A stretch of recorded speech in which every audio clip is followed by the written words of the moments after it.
보면요, 베냐민 지파의 계보가 기록되어 있습니다.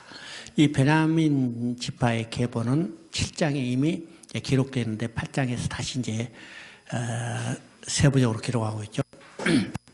왜 베냐민 지파를 관심을 가지고 지금 8장에서 세부로 기록했을까요? 첫 번째면은요, 베냐민 지파는 사사기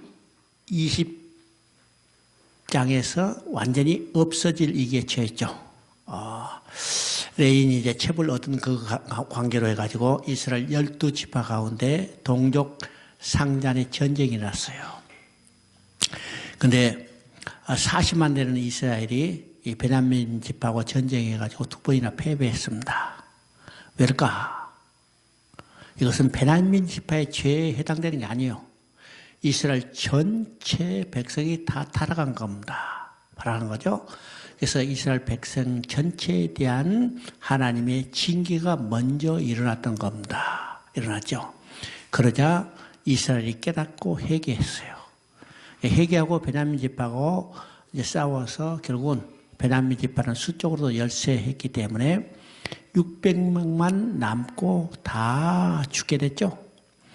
600명도 하나님이 남겨두셨어요. 남겨두지 않았다면 베냐민 지파는 아마 없어졌을지도 모르죠. 그러면 베냐민 지파가 없어진다면 어떻게 돼요?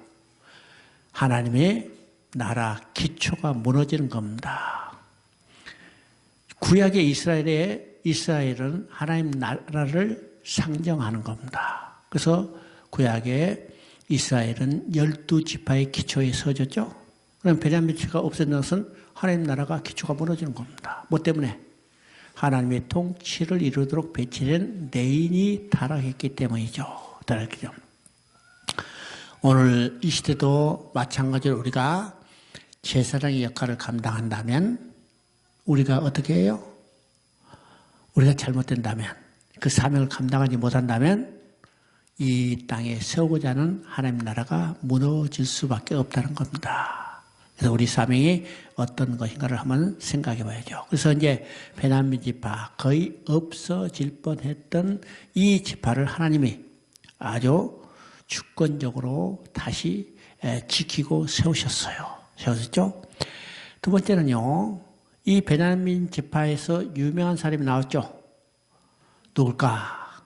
왕정시대 초대 왕이었던 사울이 베냐민 지파입니다. 그러니까 이 미약한 지파에서 하나님께서 왕이 없던 시대, 혼란이 반복된 시대에 왕정시대로 변화해 가는데 바로 그 초대 왕이 베냐민 지파의 때 사울이었습니다. 그렇죠? 그리고 또 세 번째는 이 베냐민 지파는 유다가 멸망하고 포로로 끌려갈 때까지도 유다와 함께 했던 지파입니다. 그러니까 남북이 갈릴 때 북이스라엘의 에브라임 지파를 필두로 해서 10지파가 여로보암을 따라가서 북이스라엘을 건설했는데 이 베냐민 지파는 남쪽에 남아서 유다 지파 함께 두 지파가 남유다를 만들었고, 또 바빌론에서 멸망할 때 이 유다 지파 함께 포로로 끌려가서 거기서 용광로에서 정금 같은 신앙으로 재련돼서 나왔습니다. 그래서 이 베냐민 지파를 조금 더 구체적으로 기록하고 있죠. 그 다음에 이제 신약이 들어서는요, 위대한 전도자 바울이 어느 지파예요? 베냐민 지파입니다. 이 베냐민 지파한 것을 강조하죠. 나는 유대인 중에 유대인이요, 베냐민 지파요, 그 다음에 바리새인이라. 그는 정통적으로 아주 굉장히 종교적으로 강력한 이 토대를 가지고 있는 것을 바울이 강조한 겁니다. 강조하는 거죠. 베냐민 지파를 통해서 우리는 작지만 하나님의 계획 안에서 크고 특별한 위치를 차지할 수 있음을 우리가 보게 되는 겁니다. 오늘 우리 시대는요, 참 큰 것만 선호하고 큰 것만 자랑하죠. 세상도 그렇고 교회도 그렇고 실제로 이 세상을 지배하는 사상은 만몬 사상입니다. 만몬이라는 것은 우리가 돈인 것도 있지만은 크다는 것도 의미가 있어요. 옛날에 큰 빙하시대 맘모스라고 그러죠. 그 맘모스가 오늘날 만몬 또 돈을 추구하는 이 시대로 있지만은 오늘 세상 사람들의 생각 속에 뭘요? 은근히 큰 것을 추구하는 거예요. 성경에 나온 대표적인 사람이 누구였을까? 바로 솔로몬이요. 손은 것은 많은 거, 큰 거, 그죠? 엄청나요. 그것만 추구하다가 결국은 어떻게 해요? 솔로몬도 이스라엘이 분열되는 결정적인 원인을 제공한 사람이 되어버렸죠. 그렇죠? 우리는 어떤가 크고 작은 것이 문제가 아니라 어떻게 하나님 앞에 정말로 하나님 뜻대로 살고 순종하며 사는 것이 중요하다는 사실을 우리가 볼 때 이 적은 지파라도 큰 일을 할 수 있도록 하나님이 쓰신다는 것을 우리가 볼 수가 있습니다. 그 다음에 이제 9장입니다. 9장은 이제 여러 가지 이제 예루살렘에 살았던 사람들을 쭉 이야기합니다. 이야기죠. 9장이 포로서 기하나의 예루살렘 거하면서 맡은 바 직무들 충성스럽게 수행한 사람들의 안개입니다. 여기서 온 이스라엘이라고 합니다. 온 이스라엘. 그리고 이제 므낫세와 에브라임을 언급하고 있는데, 자, 이것을 통해서요, 지금 실제로 돌아온 백성은 어느 백성이요? 유다와 베냐민 지파죠. 실제로 돌아온 백성은 유다와 베냐민 지파인데, 여기서 온 지파로, 온 이스라엘로 씁니다. 그리고 므낫세와 에브라임을 써요. 이 므낫세 에브라임은요, 북이스라엘을 대표하는 지파죠. 대표합니다. 그러면 예루살렘에 거주하고 있는 사람이 온 이스라엘, 그저 므낫세 에브라임도 살았다. 이 말은 어떤 것이요? 이제는 에스겔 37장 22절이 성취돼서 이스라엘이 또 하나의 통일 국가로 살 것에 대해서 소망을 가지고 이야기를 하고 있습니다. 그렇죠? 에스겔서를 한번 읽어볼까요? 에스겔서 37장 22절 한번 읽어봅니다.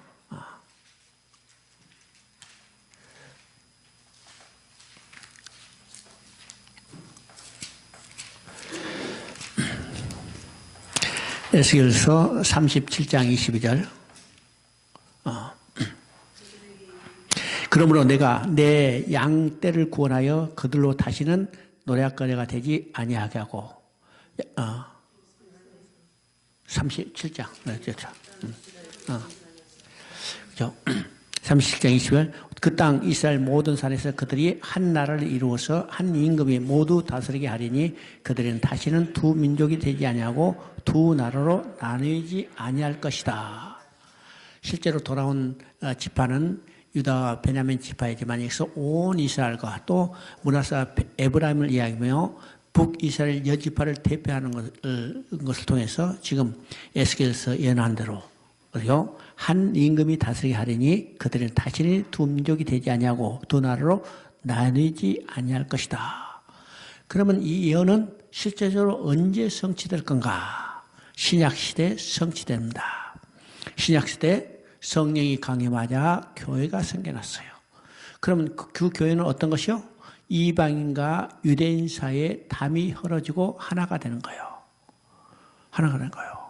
그러면 교회는 누가 세우시고 누가 통치하는 거예요? 바로 예수 그리스도가 머리가 되시고 예수 그리스도가 통치하는 곳이 바로 교회죠. 교회는 온 민족이 하나가 되는 것을 말합니다. 하나가 되는 것을 말하죠. 유다가 9장 1절 보시면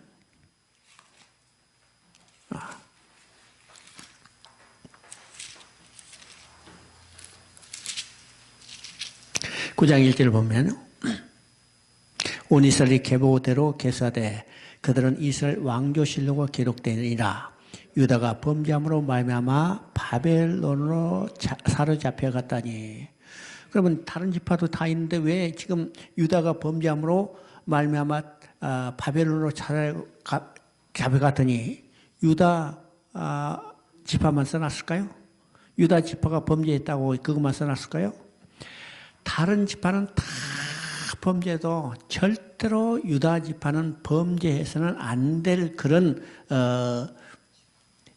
지파인데 그 유다 지파마저도 범죄했다는 거예요.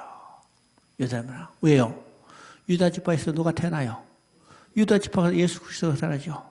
그러니까 다른 지파는 다 범죄해서 부패하더라도 절대로 부패되어서는 안 될 유다 지파마저도 범죄했다는 거. 결국은 그것으로 인해서 이스라엘 전체가 멸망하고 바벨론 포로로 끌려가게 돼요. 그것을 우리가 이야기합니다.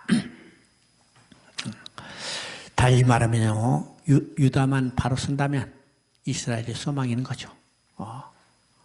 이스라엘의 소망입니다. 근데 인간으로는 아무도 소망이 없어요. 인간은 아무 소망이 없어. 그래서 하나님께서는 유다 지파 가운데 예수 그리스도가 태어나게 하시고 그를 통해서 결국 멸망받았던 그들을 회복해 주실 것을 말하는 거죠. 그 다음에 제사장과 레위인은 성전 봉사를 맡은 자로서 이들을 통해서 이들을 다시 정의함으로 성전 예배를 회복할 것을 강력히 지금 시사하고 있는 겁니다. 그 다음에 마지막에 사울 족보를 드러내고 있죠. 사울 족보를 드러내고 있는 것은 35절부터 보니까 9장 35절부터 보니까 사울의 족보가 나와요. 사울의 족보를 왜 지금 기록했을까? 사울까지의 모든 시대를 마감하고 이제는 다윗 시대가 전개될 것을 전망하게 하는 겁니다. 그래서 이제 10장에서는 사울의 죽음이 나오죠. 사울이 죽어야 이제는 사울의 뒤를 이어서 하나님이 준비한 다윗이 왕에 오르게 될 것을 순서를 바로 정리해 주는 겁니다. 정리하죠. 그 다음에 이제 10장에서는 사울의 죽음, 사울 가문의 몰라고 그래야죠. 사울 생의 마지막을 그리고 있는데 사울은 블레스가 싸우다가 세 아들, 그죠? 요나단과 아비나답과 말기수아가 함께 죽어요. 함께 죽습니다. 이렇게 인간이 태관왕 사울의 죽음은 인간 행위로는 구원 얻을 수 없다는 자력구원에 불과한 것을 보여줍니다. 그죠? 그러면 하나님께서 왜 사울이 왕 되는 것을 거절하실 수도 있었는데 사울이 왕 되는 것을 허락하셨을까요? 인간이 구원왕, 인간이 택한 왕을 다스리는 걸 통해서 그 마지막이 전적인 부패한 전적인 타락 인간은 자력군의 불가능성을 보여주기 위해서입니다. 율법이 가입한 것처럼 사울도 가입했어요. 율법으로는 하나님 앞에 나아갈 수 없는 것처럼 인간이 택한 왕, 인간이 구하는 왕으로는 소망이 없다는 것을 보여주는 거죠. 그럽니다. 자, 사울이 죽었어요. 그래서 블레셋이 사울의 머리를 자기들이 신전인 다곤 신전에 매달아 놨습니다. 왜일까? 고대의 전쟁은 신들의 전쟁이라고 했어요. 그래서 블레셋은 자기들이 싸우지만은 자기들이서 누가 싸우지냐면 자기들의 신이 싸워준다는 거예요. 그럼 전쟁에서 이겼다는 것은 누가 이겼다는 거예요? 자기들의 신이 이겼다는 거예요. 그럼 이스라엘과 싸워서 블레셋에서 이겼다는 것은 이스라엘의 여호와 하나님을 누가 이겼다는 것이요? 다곤이 이겼다는 거예요. 다곤이 이겼다. 그래서 자기들이 신이 이겼다는 것을 기념하기 위해서 어디다가 사울의 머리를 다곤 신당에 갖다 놨어요. 다곤 신당. 그러니까 사울은 죽어서도 어떻게 해요? 사울은 죽었어도 하나님의 이름을 모독받게 하고 하나님의 영광을 훼손했다는 겁니다. 죽어서도 살았을 때도 하나님의 영광을 드러내지 못했지만은 죽어서까지도 사울은 하나님의 이름과 영광을 더럽혔다는 것을 우리가 보게 되죠. 그 다음에 사울이 지금 왜 하나님 것도 버림받게 되는가? 자, 이것은 이제 열왕기 상에서는 사울의 죽음의 이유에 대해서 기록하지 않고 있습니다. 그저 열왕기 상 마지막에 세 아들과 더불어 죽었다 이게요. 죽어서 장사됐다는 내용만 쭉 나오는데 여기서는 지금 사울이 왜 하나님으로부터 버림받게 되는가를 구체적으로 이야기하고 있습니다. 거기에 10장을 한번 보면 저 뒤에 보면 이제 그런 내용이 나옵니다. 자, 13절, 14절 읽어보면 사울이 죽은 것은 여호와께 범죄하였기 때문이라. 그가 여호와의 말씀을 지키지 아니하고 또 신재반자에게 가르치기를 청하여 여호와께 묻지 아니하였으므로 여호와께서 그를 죽이시고 그 나라를 이세 아들 다윗에게 넘겨주리라. 그죠? 여기서 이제 여호와께 범죄했기 때문이다. 그러면 그 범죄한 것은 세 가지로 얘기해요. 첫째는 그가 여호와의 말씀을 지키지 않았어요. 그럼 여호와 말씀을 지키지 않은 것은 우리가 열왕기에서 사무엘상에서 두 번 나오죠. 그것은 첫 번째, 기다리지 못하고 스스로 제사를 드린 거예요. 제사장만이 드려야 할 제사를 사울이 스스로 제사를 거예요. 그리고 15장에서 사무엘상 15장에서 아말렉과 싸울 때 모든 것을 다 진멸하라 했는데 진멸하지 않았어요. 여호와 말씀을 순종하지 않은 거죠. 두 번째는 위기에 처했을 때 어떻게 해요? 하나님께 묻지 않냐고 신재반 여인을 찾아가서 사무엘을 불러오라 해가지고 신재반 여인에게 찾아간 겁니다. 이거요. 그래서 여호와께 묻지 않냐고 신재반 여인에게 접촉했기 때문이라. 그래서 여호와께서 그를 죽이시고 그 나라를 이세 아들에게 넘겨주시라. 물론요, 이세 아들에게 넘겨줄 때가 됐습니다. 됐죠? 왜요? 사울은 하나님이 준비했던 왕이 아니에요. 아니죠? 그래서 사울은 범죄했을 때 하나님께서 그 왕위를 즉시 버리셨지만은 이제는 죽게 되고 이제는 그 왕위를 다윗에게 넘겨주게 됩니다. 그게 이제 10장에서 다윗이 왕위에 오르는 내용입니다. 11장 1절을 보면요. 온 이스라엘이 헤브론에 모여 다윗을 보고 이르되 우리는 왕에 가까운 혈족이니라. 지금 이제 사울이 죽자 이 백성들이 다윗을 왕으로 추대하면서 세 가지를 이야기합니다. 헤브론에 모여, 바로 헤브론에 모인 것은 헤브론이 어떤 땅이요? 약속의 땅입니다. 약속의 땅에서 하나님이 준비한 다윗이 왕으로 지금 등극하는 겁니다. 등극하죠? 그래서 이스라엘 백성이 사울이 죽자 다윗을 왕으로 추대하면서 그가 왕이 되어야 할 이유를 세 가지를 이야기합니다. 그렇죠? 첫째는 그들은 다윗과 한 조상이라는 것이죠. 한 조상의 자손이라. 그래서 다윗과 뿌리가 같다는 거죠. 그래서 당신이 우리 왕이 되어야 된다. 두 번째는 사울이 왕으로 있을 때도 실제적인 왕은 다윗이었다는 사실입니다. 우리가 이제 사무엘상 16장에서 사무엘을 통해서 다윗에게 기름 부음을 보았죠. 기름 부음 받은 순간 다윗은 하나님의 영의 감동이 되고 사울에게는 악신이 들렸다고 했습니다. 악신이요. 그러면 실제적으로 지금 왕위에 앉아 있는 사람은 사울이지만은 영적인 왕은 누구였을까? 다윗이었어요. 그러면 이스라엘 백성을 건져낼 수 있고 지켜줄 수 있는 실제적인 왕은 누구일까? 사울이 아니고 다윗이었다는 사실을 보게 됩니다. 그래서 이스라엘 백성이 이기에 쳤을 때 사울에게 보고하지 않고요, 다윗에게 보고한 내용을 우리가 성경을 통해서 보게 돼요. 당연히 지금 왕자에 앉아있는 사람은 사울이면 그들이 어떤 이기에 쳤을 때 누구한테 보고해야 해요? 사울에게 보고해야 하는데 사울한테 보고하지 않고 다윗에게 보고하는 거예요.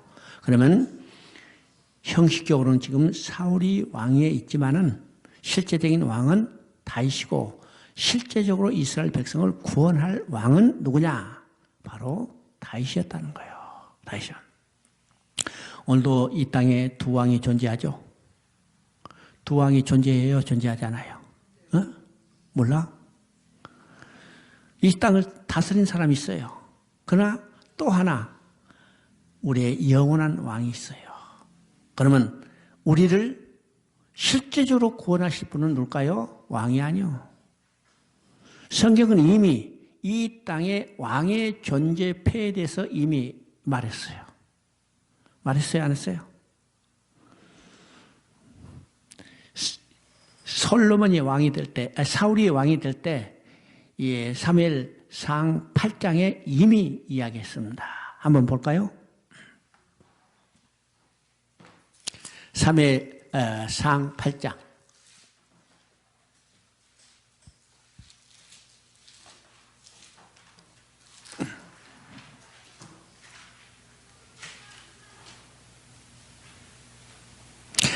자, 사무엘상 11장, 8장 10절부터 봅니다. 사무엘이 왕을 요구하는 백성에게 여호와의 모든 말씀을 말하여 이르되 너희를 다스릴 왕의 제도는 이러하니라. 그가 너희 아들들을 데려다가, 그렇죠? 데려다가 그의 병과 말을 어가게 하리니 그들이 그 병과 앞에서 달릴 것이며 그가 또 너희 아들들을 천부장과 50부장을 삼할 것이며 자기 밭을 갈게 하고 자기 추수를 하게 할 것이며 자기 무기와 병과 장비도 만들게 할 것이며 그가 또 너희 딸들을 데려다가 향료 만드는 자라 요리하는 자와 떡 굽는 자로 말할 것이며 그가 또 너희의 밭과 포도원과 감람과 제일 좋은 것을 취하여 자기 신하들에게 줄 것이며 그가 또 너희 곡식과 포도원 소송과 11조를 거두어 자기의 관리와 신하에게 줄 것이며 그가 또 너희의 노비와 가장 아름다운 소년과 나귀를 끌어다가 자기 일을 시킬 것이며. 자, 이 말은요, 한마디로 착취하고 억압하는 왕이 될 거라는 겁니다. 착취하고 억압하는 왕이 될 거예요. 그러면 이 땅에 조금 정도의 차이만 있을 정도지만은 다, 왜요? 통치자들은 어떻게 해요? 착취하고 억압하는 겁니다. 착취하고 억압하는 거예요. 정도만 차이가 있을 뿐이요. 제도만 조금 다를 뿐입니다. 그러나 근본적으로 똑같이 지금 성경이 이야기한 대로 왕들은 착취하고 억압할 것이다. 그래요. 이것이 세상의 왕입니다. 그런데 우리의 왕 되신 분은 우리에게 어떻게 해요? 착취하는 게 아니라 자유케 해주는 분입니다. 억압하는 게 아니라 자유케 해주고 착취하시는 분이 아니라 우리를 풍성케 해주실 분이에요. 그죠? 그럼 우리는 어느 왕을 섬겨해요? 어느 왕을 섬겨해요? 우리의 진정한 왕이신 하나님 예수 그리스도를 섬겨합니다. 그 다음에 이제 세 번째, 그들이 이제 왕 되는 것을, 요구하는 것은 하나님께서 다윗을 이스라엘 왕과 목자로 삼으셨다는 겁니다. 이 말은요, 이미 그들이 구약에서 약속된 왕이 누구인가를 알고 있었다는 거죠. 우리가 선지서를 보면 계속해서 말이죠. 다윗에게 한 왕이 나오고 그가 목자가 될 것이다.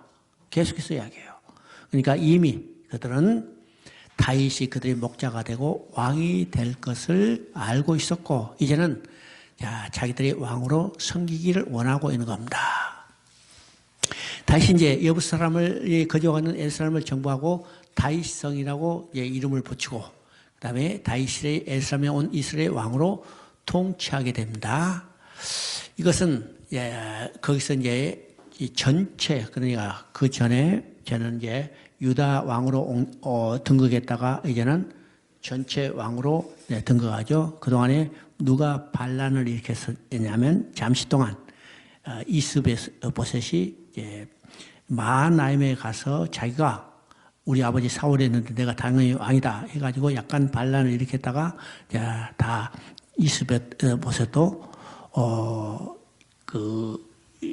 자기 부하들에서 죽임을 당하고 다 이제 그 모든 것이 권리가 다윗으로 합쳐졌어요. 그래서 이제 통일 왕국의 왕으로 등극하는 겁니다. 잠시 동안 이제 나눠졌다가 그래서 그게 예루살렘으로 수도를 옮겨요.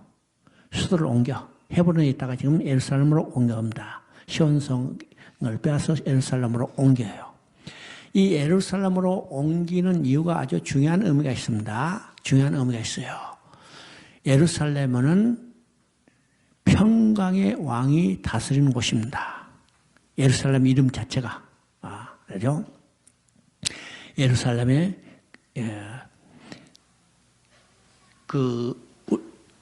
창세기 14장에 보면, 아브라함이 롯을 구출하고 돌아올 때 두 왕이 나와 있죠? 두 왕이 나와 있습니다. 한 왕은 소돔 왕이었고, 또 한 사람은 누구였냐? 샬렘 왕 멜기세덱입니다. 멜기세덱. 이 멜기세덱이라는 것은 왕이라는 이름이요. 왕이라는 거. 그 다음에 샬렘이라는 것은 어떤 거요? 우리말은 샬롬, 평강이에요. 그러면 멜기세덱은 평강의 왕이라는 거예요. 그럼 그 평강의 왕이 다스리는 곳은 어떨까? 바로 예루살렘입니다. 이것이 예루살렘이라는 거예요. 지명이. 그러면 다윗은 지금 어디서 다스려요? 다윗은 앞으로 오실 평강의 왕 대신 예수 그리스도 메시아를 예표하기 때문에 그가 어디에 도읍을 정하는가? 예루살렘에서 도읍을 정해야 합니다. 이러죠. 그럼 이제 쭉 보면요. 다윗이 왕국을 세울 때 그의 왕국을 튼튼히 해가는 건국 공신들이 나옵니다. 그러면 이 건국 공신들은 여기에 첫째 3인, 둘째 3인, 그 다음에 목숨을 걸고 충성한 30인 명단이 있었는데 이 사람들은 근본적으로 어디서 만났던 사람이고 언제 다윗과 함께 했던 사람인가를 생각해 보죠. 그죠? 이것을 알기 위해서는요, 우리가 사무엘상 22장을 한번 봅니다.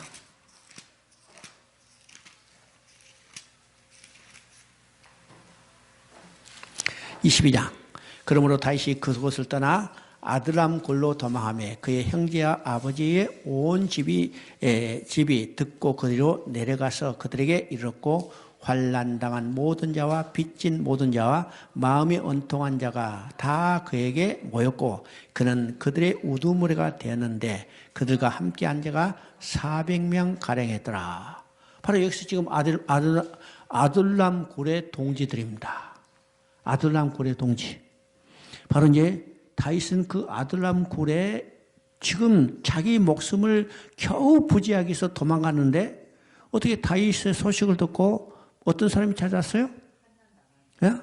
환난당한 자, 빚진 자, 온통한 자. 그죠? 그 사람들이 찾아가지고 우두머리가 됐어요. 우두머리 됐다는 것은 지도자가 됐다는 거죠. 지도자가. 여기서 이 아둘람에서 모인 거. 그 다음에 27장에 보면 이 사람들이 몇 명으로 늘어났냐면 600명으로 늘어났어요. 그래서 이 지역에서는 이제는 아둘람 굴이 아니라 이 아기스로부터 시글락이라는 하나의 이 조그만 도시를 부여받았어요. 나 여기서 살아라. 그죠? 그래서 시글락 공동체라고 합니다. 이 시글락 공동체가 나중에 다윗이 왕에 올라서 다윗 왕을 세울 때 큰 역할을 한 공동체라는 겁니다. 그러면 오늘 하나님 예수님을 통해서 시글락 공동체가 세워졌어요. 시글락 공동체 몰라? 시글락 공동체 오늘 메시아 왕국입니다. 그 메시아 왕국은 누구를 통해서? 환난당한 자, 빚진 자, 마음이 상한 자. 누구예요? 우리예요. 우리가 환난당한 자, 마음이 상한 빚진 자. 이들을 통해서 예수 그리스도가 왕이 돼서 하나님 나라를 이루어가는 거죠. 이루어가는 겁니다.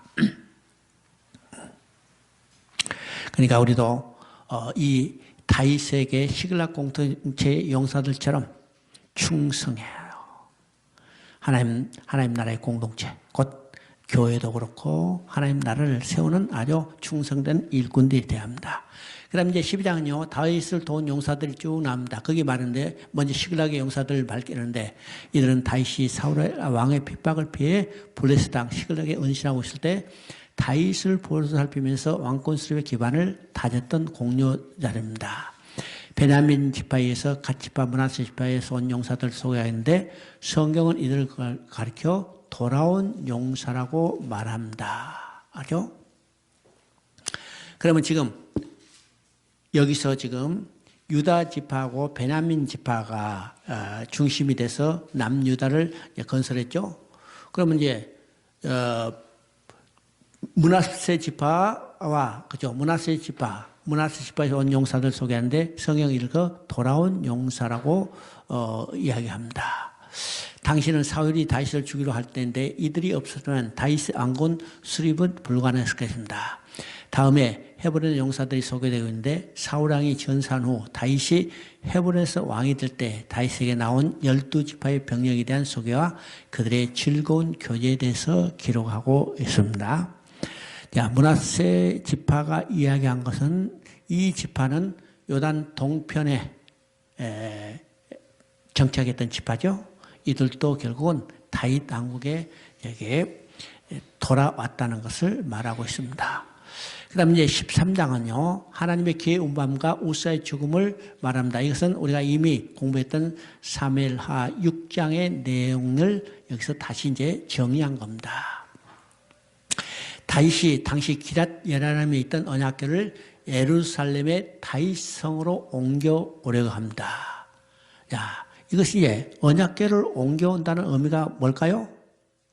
사울이 40년 동안 왕위에 있을 때는 지금 언약궤는 기랏 예아람이죠. 이건 말이며 다윗이 오벳 에돔에서 그러니까 오벳 에돔에서 옮겼던 자리입니다. 아니라 기란 예람의 그 기란 예람은요, 실로에 갔던 언약궤가 엘리 대상이 이걸 가지고 전쟁에 나갔죠. 전쟁에 나갔어요. 전쟁에 나갔다가 빼앗겨 가지고 이제 블레셋이 이 언약궤 때문에 아주 혼이 나니까 돌려보냈어요. 그 돌려보내는 곳이 어디냐면 벳세메스입니다. 그러면 실로는 에브라임 지파가 점령했던 땅이고, 그러면 성막은 에브라임 지파가 아니라 어느 지파에 있어야 해요? 유다 지파에 있어야 했으니까 돌아올 때는 벳세메스라는 곳으로 돌아왔습니다. 이 벳세메스를 어느 지역, 그러니까 벳세메스도 여러 이제 저기죠. 안산도 하면 단원구, 상록구 해듯이 벳세메스라는 돌아왔는데 그 한 지역이 기란 예라람이에요. 기란 예라람 곳에 오랫동안 방치되어 있습니다. 방치된 것을 이제 다윗이 왕위에 오른 후에 이것을 옮겨오는 겁니다. 옮겨오는 거죠. 왜 옮겨올까? 사울은 언약의 규제에 세워진 왕이 아니니까 언약궤에는 전혀 관심이 없었어요. 그런데 다윗은 언약의 기초에 세워졌던 왕이니까 왕이 되자마자 제일 먼저 한 일이 방치됐던 언약궤를 옮겨오는 일입니다. 아니죠? 그런데 이 옮겨올 때 사고가 났죠? 사고가 난 것은 바로 새 수레에다가 송아지가 끄는 새 수레에 싣고다가 그냥 덜컥하니까 떨어지려고 그래요. 그래서 그걸 책임자인 우사가 그것을 붙잡다가 우사가 직사했어요. 그래서 그것을 베레사 우사라고 그럽니다. 그래서 안 되겠다 해가지고 어디로 갔냐면 오벳 에돔으로 잠시 거치했어요. 두 번, 그러면 왜 지금 수레에 싣고 오는 것을 떨어지려 하니까 우사가 붙잡다가 직사했을까? 이것은 다윗에게 진로를 내릴 것을 우사가 대신 받은 겁니다. 우사는 참 좋은 일 했죠? 떨어지는 거, 땅에 떨어지면 안 되니까 그걸 붙잡으랬어요. 붙잡아놓네요. 그럼 칭찬해야 되는데 왜 우사가 죽었을까요? 다윗이 받아야 할 진로를 우사가 대신 받은 겁니다. 그러면 왜 하나님께 다윗의 진로를 쓸까? 저는 다윗의 교만한 마음입니다. 우리가 이미 배웠지만은요, 이게 수레를 운반하는 담군이 3만 명이라고 씁니다. 여러분 보세요. 수레가 얼마나 클까? 그죠? 얼마나 클까요? 근데 그게 3만 명이 동원됐어요. 3만 명이에요. 이 말은요, 다윗은 두 가지 교만한 마음이 있었습니다. 야, 하나님이 기회를 옮겨 세수를 옮겨야겠다. 그리고 3만 명. 자, 이것을 통해서 다윗이 이 예루살렘에, 그러니까 다윗성에 언약궤를 옮겨옴으로 자기의 권세를 드러내기 위한 목적이었어요. 그죠? 야, 내가 얼마나 권세가 있는 왕인가, 이것을 드러내기 위한 목적. 그렇기 때문에 3만 명입니다. 이건 다윗의 마음속에 있는 뭐가 싹텄어요? 교만이 싹튼 겁니다. 그래서죠. 두 번째는 이 수레로 옮기는 방식에서 잘못된 겁니다. 방식은. 지난번에도 이야기했지만요, 수레를 옮기는 것은 이방 사람들이 자기들의 신을 옮기는 방식이에요. 방식이요. 그러니까 블레셋 사람들이 지금 언약궤를 싣고 갈 때 새 수레에다가 전나는 소에다 실어 보냈어요. 이게 이방들이 자기들이 신을 옮기는 방식입니다. 그런데 다시 이방 사람들이 옮기는 그 방식을 그대로 따라서 한 겁니다. 따라서죠. 하나님은 언약궤를 옮길 때 특별히 명령했어요. 특별히 제사장들의 어깨에 메고 옮겨라. 그래서 언약궤의 식양을 모양을 보면요, 언약궤를 옮길 수 있도록 4개의 고리가 있고 4개의 고리에 2개의 긴 장대가 끼어져 있습니다.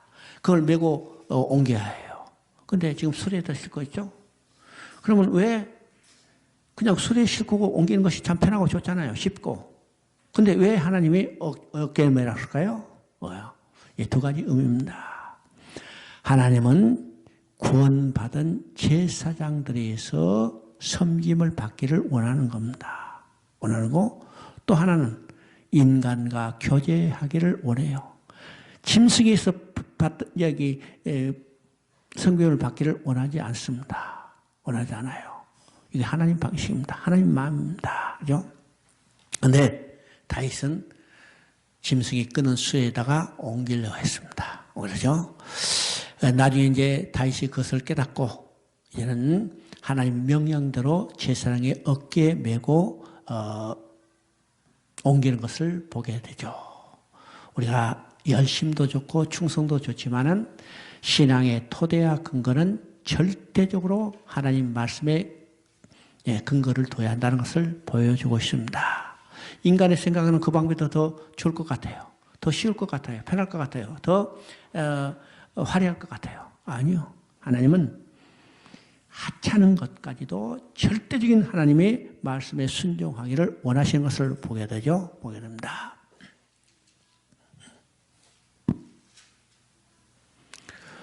그 다음 이제 14장은요, 다윗이 세력이 점점 이제 증강되는 것을 보게 됩니다.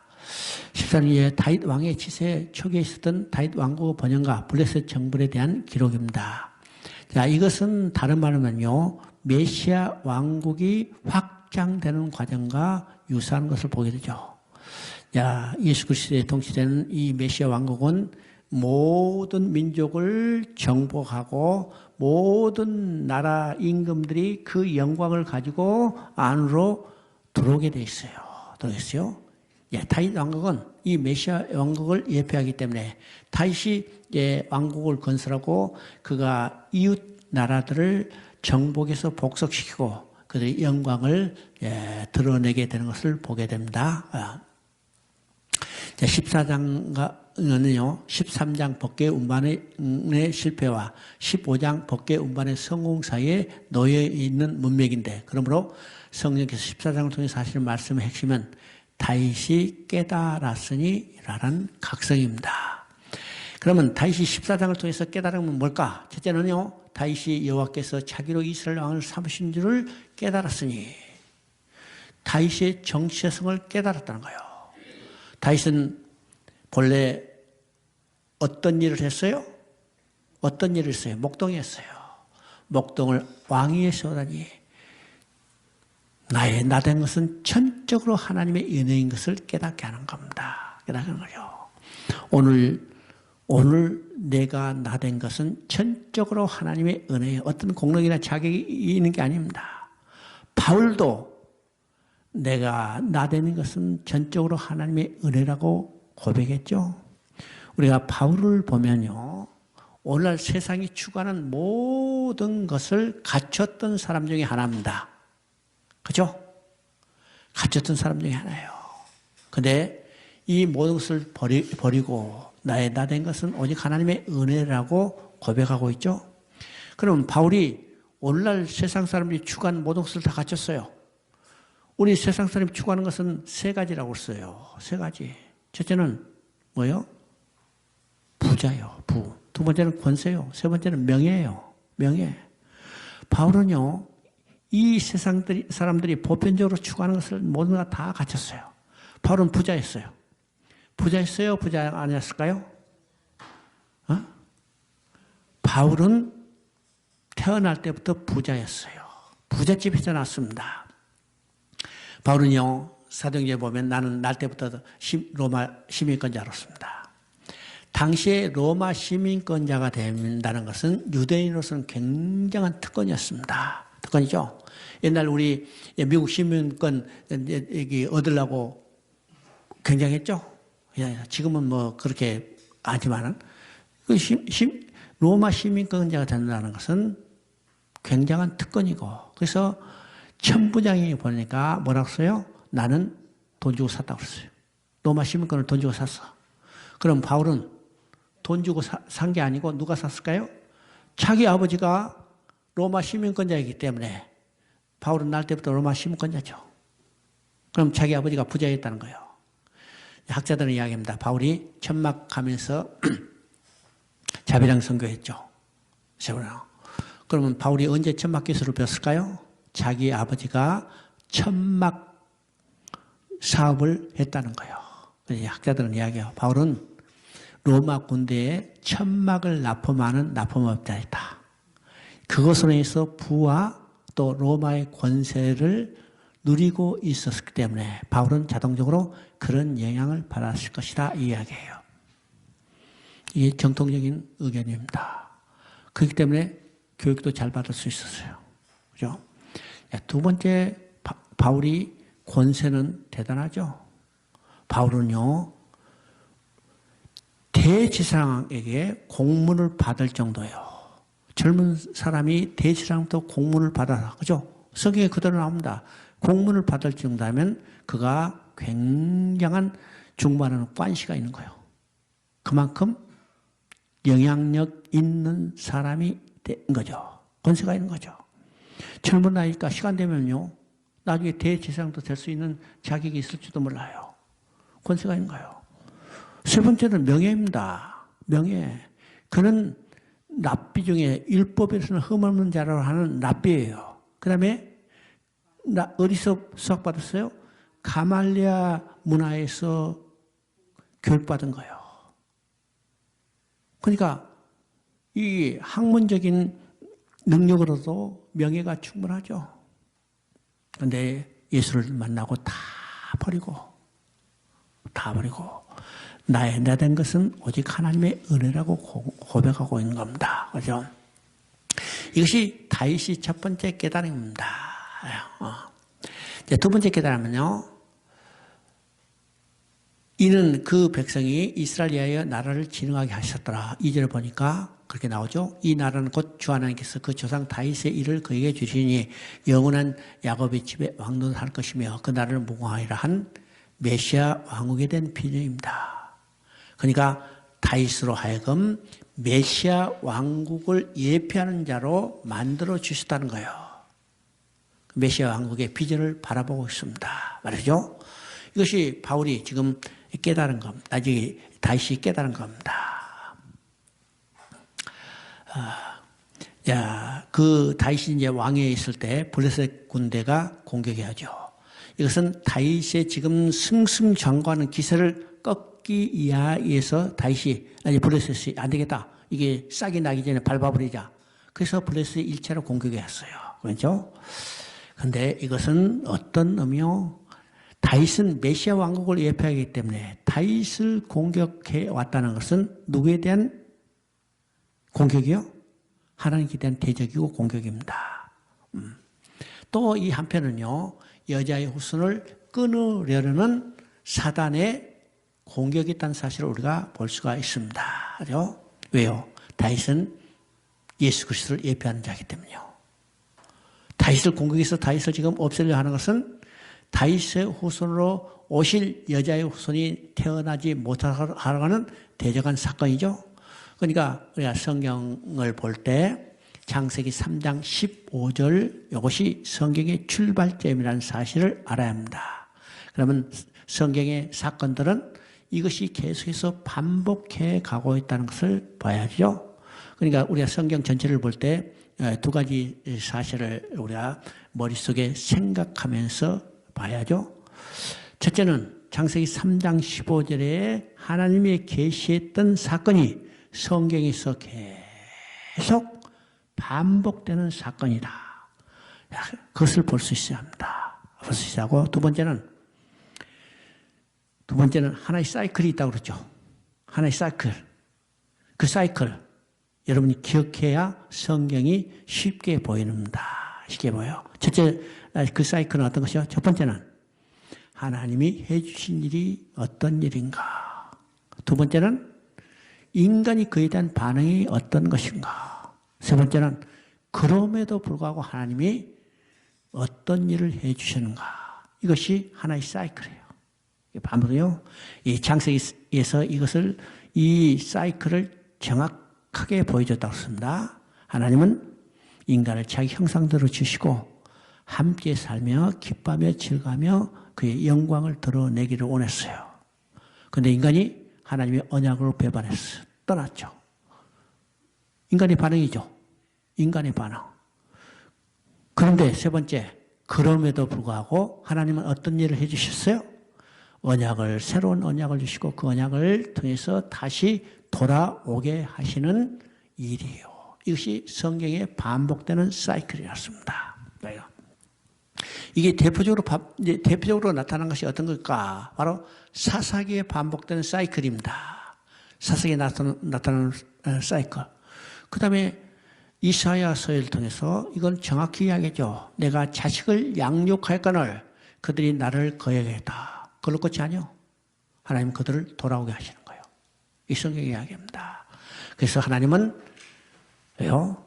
그릇토기를 남겨두시고 그릇토기에 남겨둔 그들은 죄인이기 때문에 죄를 처리하시고 돌아오는 거예요. 또 우리를 통해서 여자의 후손을 보내서 어떤 방법으로 가죽 옷을 지어 입혔어.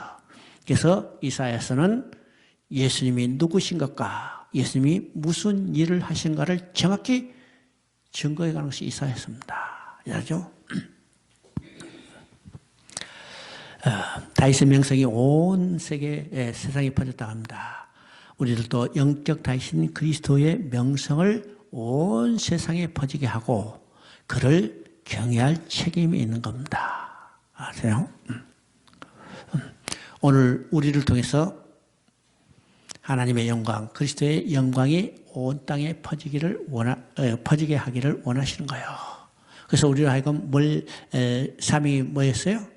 우리 하여금 땅끝까지 가서 천국 복음을 전하러 하는 겁니다. 전하는 거죠. 예. 이것이 이제 복음서의 아주 중요한 구조라고 그렇습니다. 복음서의 중요한 구조. 우리는 이미 이제 배웠지만은 복음서에는 두 가지 중요한 구조가 있어요. 예, 특징. 그 복음서의 첫 번째 특징은 전반부와 후반부로 나눠져 있는데 전반부는 예수님이 누구신가를 증거하는 겁니다. 후반부는 예수님이 무슨 일을 하셨는가를 증거하는 거예요. 그러면 전반부의 마지막 결론은 뭘까? 베드로의 신앙 고백이요. 주는 그리스도시요 살아계신 하나님의 아들이시니라. 후반부는 예수님이 무슨 일을 하실 건가를 증거하는 겁니다. 이것은 예수님이 친히 말씀하시죠. 내가 예루살렘에 올라가서 장로들과 서기관들과 제사장들에게 고난을 받고 장사되었다가 3일 만에 부활하실 것을 말씀하시니 이게 복음서의 후반부입니다. 후반부죠. 그럼 복음은 이 두 가지가 합쳐서 하나의 복음이요. 하나님의 아들 예수 그리스도께서 십자가에 죽으시고 장사되고 부활하시는 거예요. 이것은 이미 창세기에서 계시됐죠? 여자의 후손. 그분이 누구냐? 하나님의 아들 예수 그리스도예요. 가지고 그것이 어떻게 이루어지는가? 어린 양으로 오신 예수 그리스도께서 십자가에 죽으시고 장사하시고 부활하신 내용입니다. 이 두 개가 합쳐서 하나의 복음이요. 그러니까 우리가 복음을 이해할 때 반쪽만 해서는 그건 복음이 안 되죠. 이 두 개가 하나로 합쳐졌을 때만 완전한 복음입니다. 그러면 이 복음이 어디서 이미 계시됐어요? 창세기 3장에서 이미 계시됐어요. 그러니까 성경은 창세기 3장에서 하나님을 거역하고 떠났던 인간, 하나님의 언약을 어기고 하나님 앞에 쫓겨났던 인간을 다시 돌아오게 하는 하나님의 은혜의 언약을 주신 겁니다. 이것이 여자의 후손을 보내서 가죽 옷을 지어 입히시겠다는 거예요.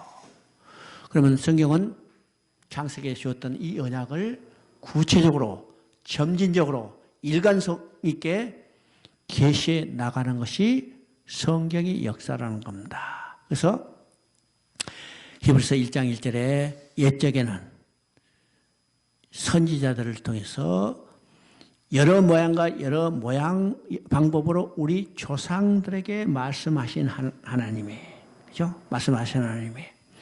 그러면 신약에서는 1장 2절에 이 마지막 날에는 그 아들로 우리에게 말씀하셨으니 그렇습니다. 아들로 말씀하셨으니.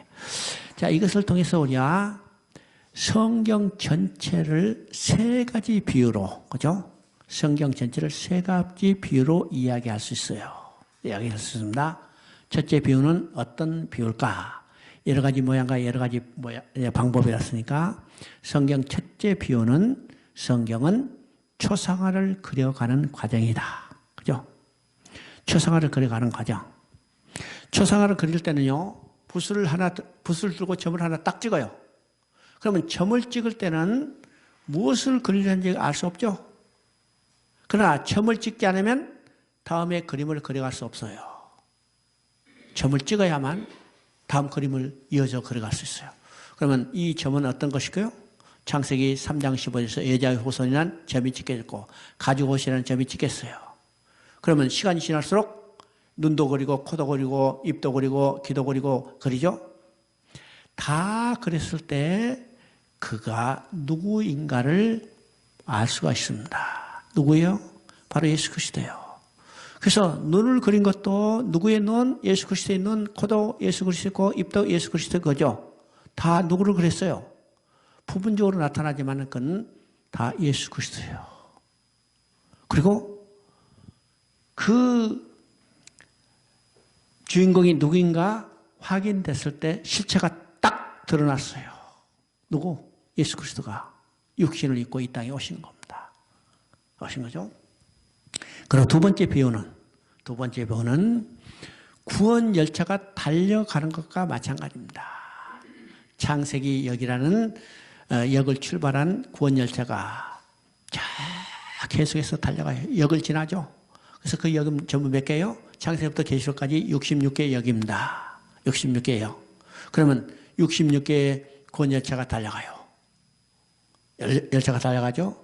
그러면 경유주 다 지나가는데 계시록까지 도착할 때 이 열차가 달려간 철로는 끊어졌을까요? 이어졌을까요? 끊어졌을까? 이어졌을까요? 끊어진다면 달려갈 수 없죠? 끊어지지 않고 연결됐어요. 이것이 성경의 일관성입니다. 그러면 그 끊어지지 않은 이 철로는 누구예요? 바로 예수 그리스도예요. 예수 그리스도. 세 번째는 성경을 우리가 66층에 해당되는 높은 건물이라고 할 수 있어요. 그렇죠? 그러면 건물이 높고 낮든지 간에 가장 중요한 것은 건물에서 골조입니다. 쉽게 말하면요, 기둥하고 요 빔이요. 어떤 건물이 마찬가지죠? 골조, 여기 기둥하고 빔이 골조입니다. 골조. 그러면 이 골조는 66층, 요 밑에 층부터 66층까지는 이 골조가 연결됐어요? 아니면 끊어졌어요? 만약 끊어졌다면요, 그냥 건물 지탱할 수 없어요. 그러시죠? 그리고 이 건물에서 가장 중요한 것이 골조이기 때문에 외장이 중요한 게 아니라 이 골조가 중요한 거죠. 외장이 아무리 하라 하더라도 골조가 부실하면 그냥 지진이 살짝만 나도 넘어져요. 태풍만 불어도 넘어져요. 그러나 외장은 부실하다 하더라도 골조가 튼튼하다면 어떤 태풍, 어떤 지진에도 무너지지 않죠? 그러면 이 골조는 뭘까? 바로 예수 그리스도라는 골조입니다. 이것이 우리가 성경을 볼 때 세 가지 비유예요. 세 가지 비유. 그래서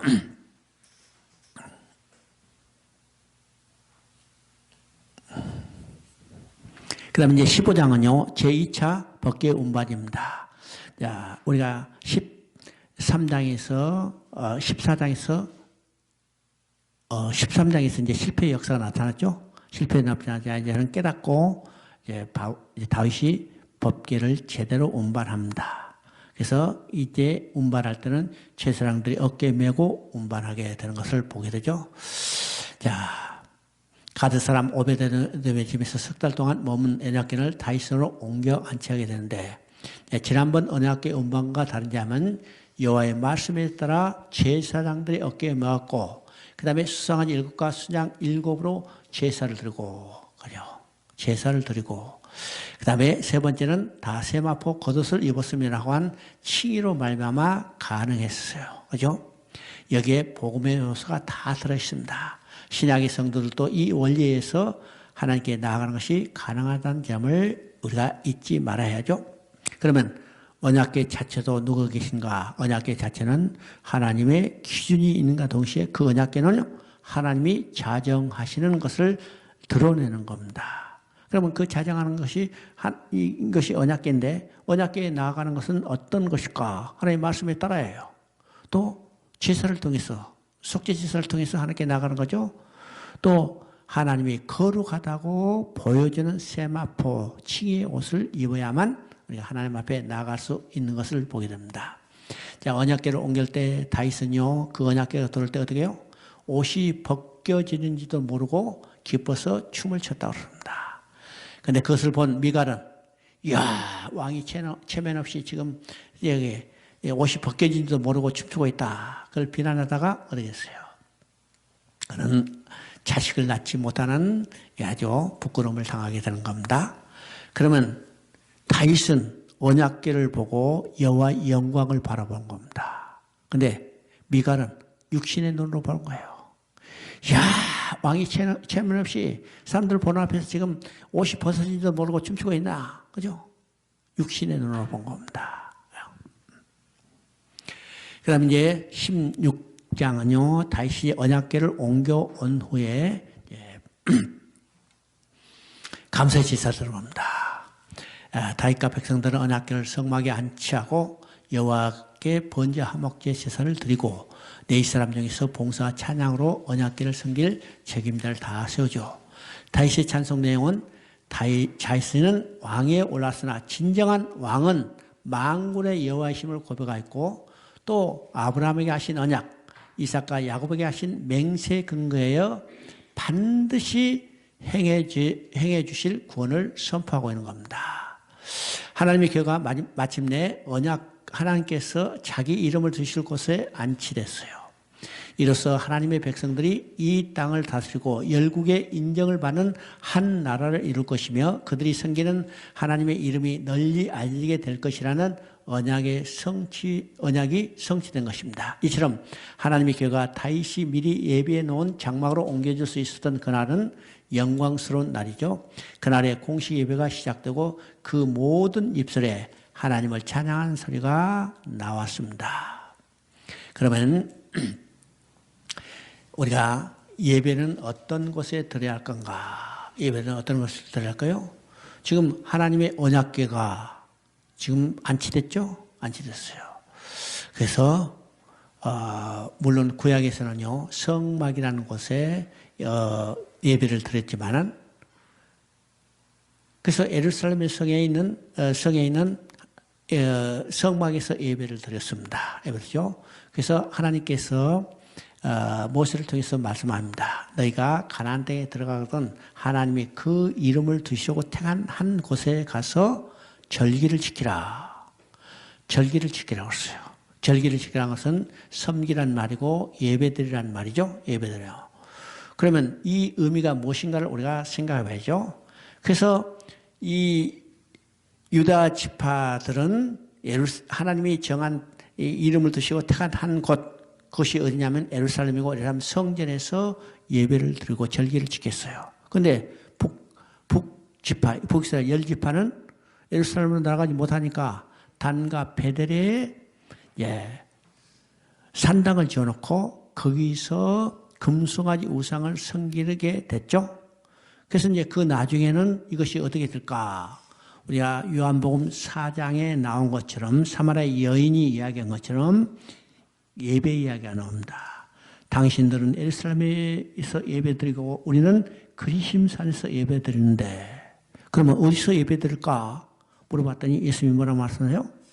이것도 아니고 저것도 아니고 영과 진리로 예배를 드리니 바로 그때다. 그때 나왔습니다. 참 이게 요한복음 4장요 이 말은 우리가 여러 가지로 해왔죠. 영과 진리가 뭔가 아주 복잡하게 아주 학문적으로 해설하는데 나는 그 책을 읽어보면요 잘 이해가 안 가. 이렇게 써놓고 저렇게 써놓고. 그런데 이건 아주 간단한 이야기입니다. 요한복음 4장은 세 가지 이야기가 있어요. 그 세 가지 이야기. 첫째는 물에 대한 이야기입니다. 물에 대한 이야기죠. 예수님이 사마리아 여인에게 물 달라고 그랬어요. 물 달라고 그랬죠. 아니 당신이 유대인인데 어떻게 사마리아 사람이 나에게 물 달라고 합니까? 왜냐하면 그 당시는 유대인과 사마리아 사람이 상종하지 않았기 때문에. 그렇죠? 그때 예수님이 뭐라고 말씀하세요? 내가 주는 물을 마시는 자는 영원히 목마르지 아니하리라고 했습니다.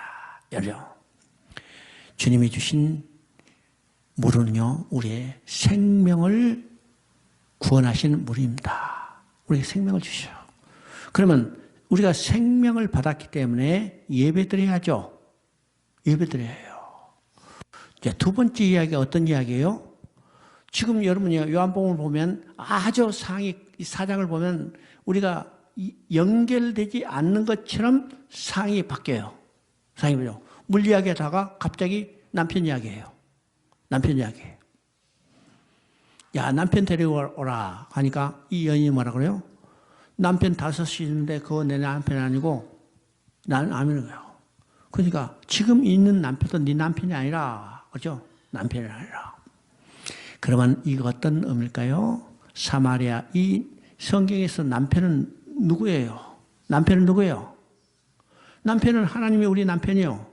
그런데 지금 사마리아 여인은 하나님이라는 남편을 버리고 우상을 섬기고 이 남편 제 남편 다 따르는데 남편 5, 남편 6이라도 아니라는 거예요. 1000명이라도 아니라는 거예요. 오직 남편은 누구예요? 남편은 우리로 보면 예수님이고 하나님이에요. 하나님이죠. 남편 이야기하다가 그 다음에 또 상황이 급전했죠. 예배 이야기 나옵니다.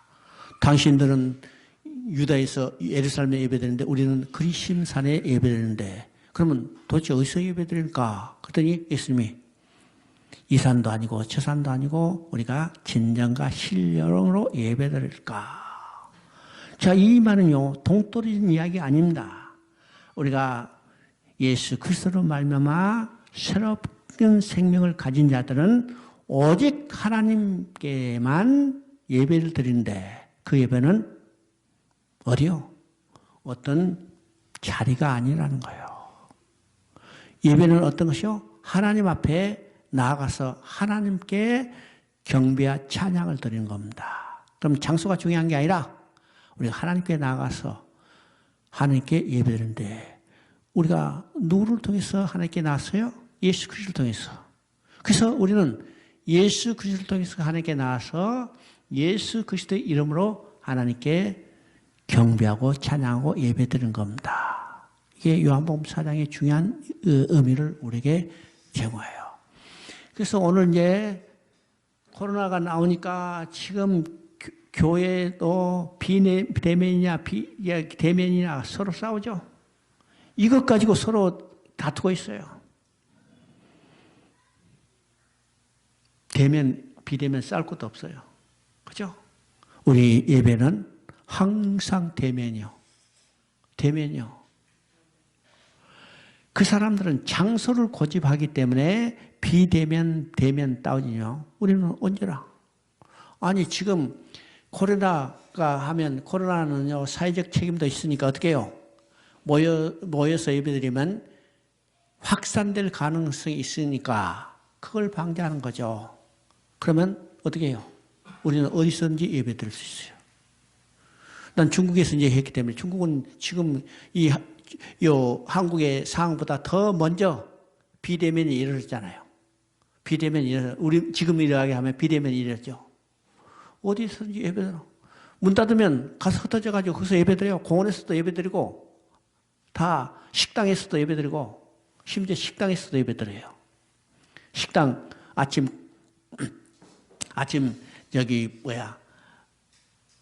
장사 안 하잖아요. 보통 10시나 일찍 벌려요. 오늘 특별히 우리가 아침 예배 드릴 때가 대신 우리 식사 다 할 테니까 그러면 식당 주인은 좋다고 그러죠. 그래서 몇 시에 예배 드린가? 보통 11시에 예배 드리는 거, 중국 사람들은 이제 9시에 예배 드리는데 보통 우리는 11시지만 9시에 예배 드리면 7시에 모여서 예배 드려요. 그러면 공안도 안 찾아잖아요, 새벽에. 그래서 예배 드리고 거기서 끝나면 식당 팔아주고. 그러니까 서로 윈윈이죠. 문제 없어. 문제 없습니다. 그러니까 너무나 그런 거 가지고 오늘날 네가 옳다니 제가 옳다니 이게 따르는데 상관없습니다. 자, 우리가 16장 39절 한번 읽어봅니다. 여기서 16장 39절.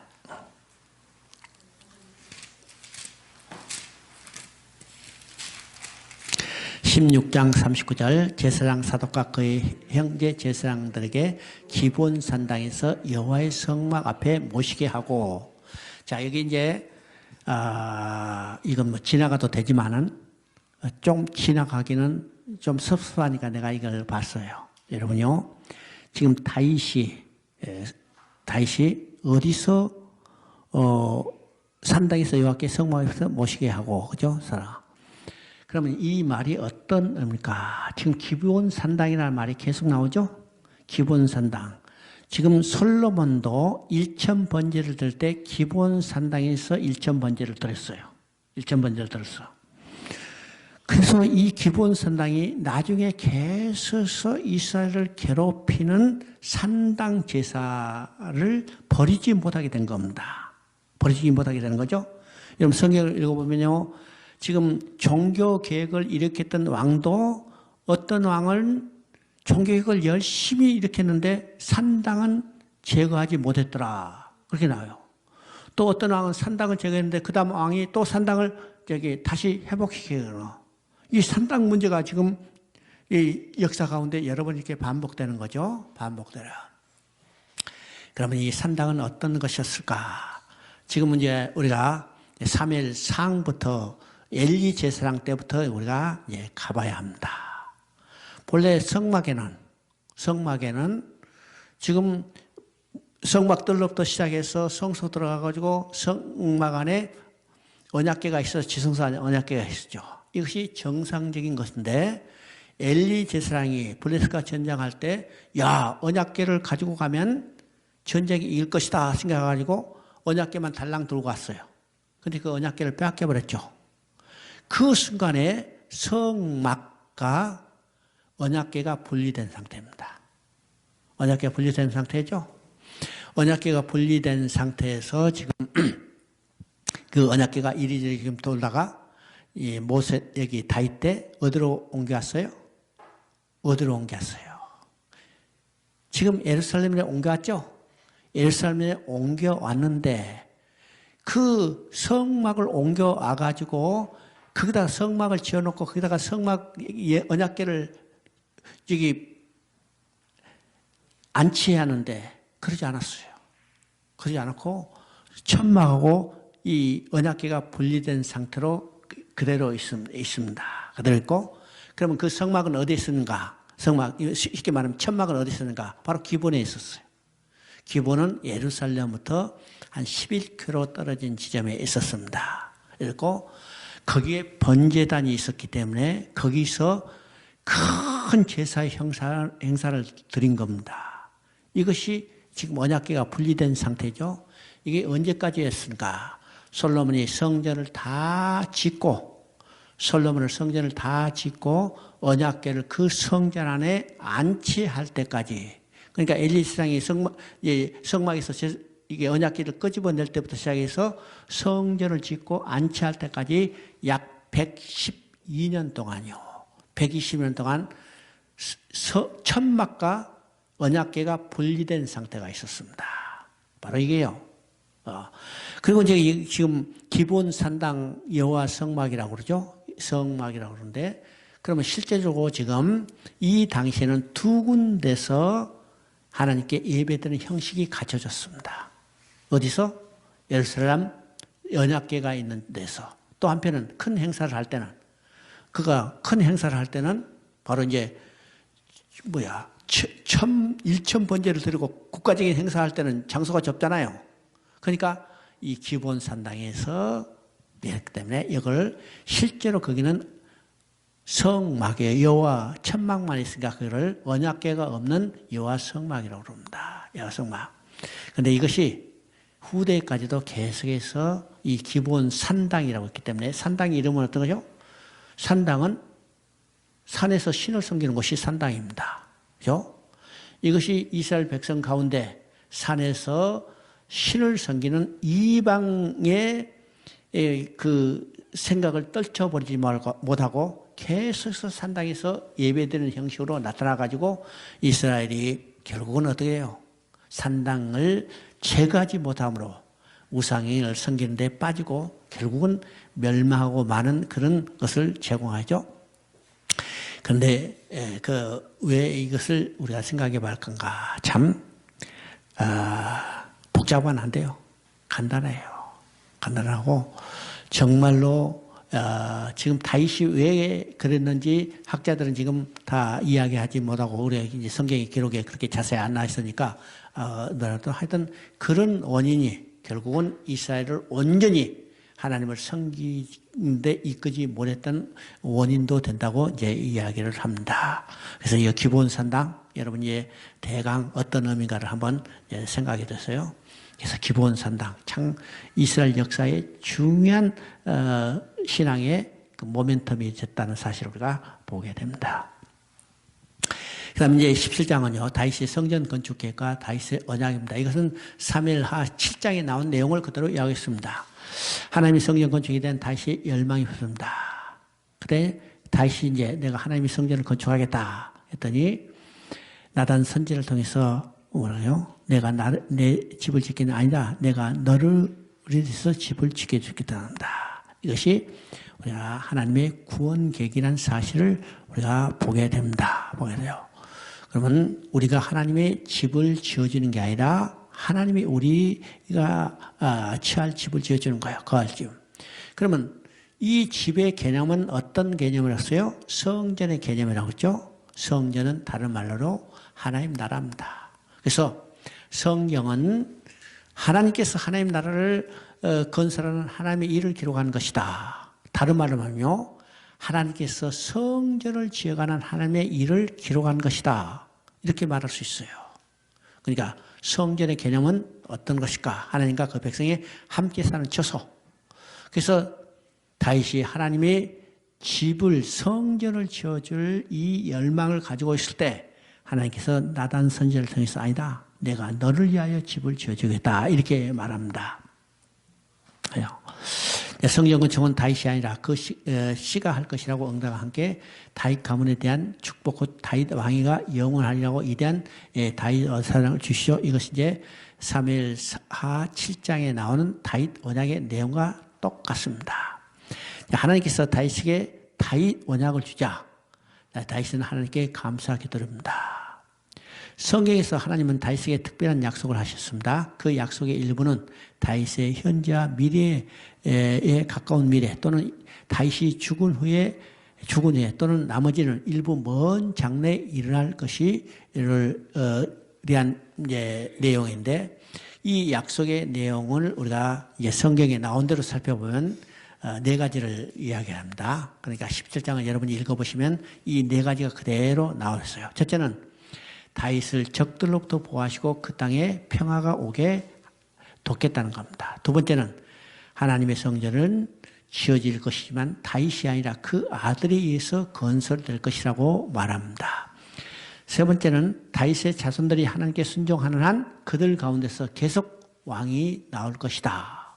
네 번째는 다윗의 자손 중 한 사람이 이스라엘 영원히 다스릴 것이라는 메시아 언약. 이 언약들은 다 오늘 다 지켜졌어요. 그러면 다윗의 후손 가운데 한 사람이 이스라엘 영원히 다스릴 것이다. 이 왕은 누굴까? 공적으로 영원한 왕이 되신 예수 그리스도를 예표하는 겁니다. 그러니까 세 번째, 네 번째가 합쳐서 영원한 왕으로 오실 것을 약속하고 이 약속은 누가복음 1장 31절부터 33절에 예수님이 태어나신 것으로 해서 성취된 것을 보게 됩니다. 왜 그러죠? 자, 아까 이야기한 거요. 여호와가 너를 위하여 집을 세울지다. 내가 나를 위하여 집을 세우겠느냐? 아니다. 내가 너를 위하여 집을 세우겠어요. 이것이 하나님의 구원 계획이라고 씁니다. 집, 이것은 성전이고 다른 말은요 하나님 나라입니다. 다른 말은요 우리가 쉽게 얘기하면 천국이요. 천국은 어떤 것이요? 천국은 어떤 것일까? 우리가 영원히 돌아가서 살 집입니다. 그래 안 그래요? 천국 하니까 큰 개념으로 생각하지만은 천국은 하나님과 우리가 함께 사는 처소요. 성소요. 그 집이요.